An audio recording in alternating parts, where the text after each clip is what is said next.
Dati kapag may pumutok sa internet, hindi ka agad to kumakalat eh. Napanood nyo na ba yung scandal video ng idol kong si Hayden ko, crush kong si Katrina Halili? Ang hot, diba?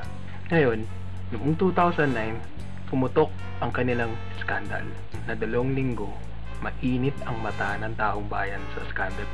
Sa loob na humigit ng 2 linggo, mainit din ang mata ng mga media. Pero bakit kailangan abusuin ng tao paggamit ng internet? Bakit kailangan abusuin ng media ang internet? Bakit kailangan lahat galing sa internet? Ano? Kapag nawala ba ang internet, mas babagal ang impormasyon sa buong mundo? Pero hindi lang naman dun mo uikot ang mundo eh. Kailangan magaling ka rin maghanap. Kaiba ako, mabalik tayo. Bakit kailangan pagtuunan ng pansin ang skandal ng mga taga-media? Ano? Sex sells? Ganun lang pala eh. Gagawa na lang kami ng skandal. O diba? Ang ganda niya.